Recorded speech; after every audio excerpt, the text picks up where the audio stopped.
Sospek sa pagpanuli sa duha ka establishmento sa Cagayan de Oro City nadakpa na. Atong sayron ang detalye sa live report ni Clyde Macascas. Clyde. Real inay nga magbantay batok sa mga dunay plano sa daotang elemento nangunay na hinuon ang usa ka security guard sa pagpanulis diri sa Cagayan de Oro City.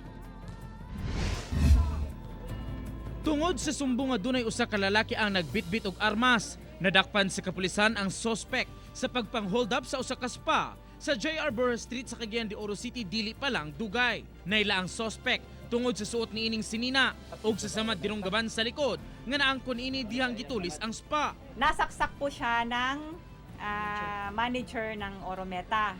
So makikita po natin sa likod niya, may saksak po siya sa likod.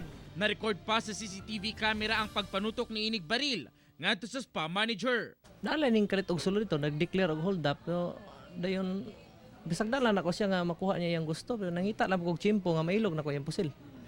Di na dunggaban ako siya. Ang dinakpan, mausab ang mitulis ngadto sa usa ka establishmento sa Corrales Avenue ni atong bulan sa July. So na-recover po natin yung gamit niya. Ito po, magkapareho po yung suot niya na ball cap.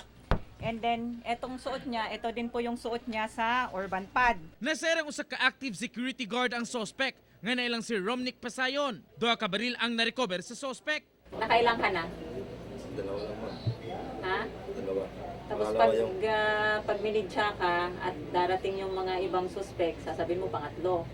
Tapos ay ibang biktima. Tapos may darating uling magko-complain pang-apat. Promise, yung dalawa. Gipangita pa sa kapulisan ang gituhang mga kauban sa suspitsado sa krimen. Lakip sa gimbestigahan karon sa mga kapulisan ang posible kuno nga dunay inside job nga o mga kaubanan ni ining suspect nga nakig-alayon sab sa iyang plano sa pagpanulis ni ining mga establishmento diri sa Cagayan de Oro City. Real?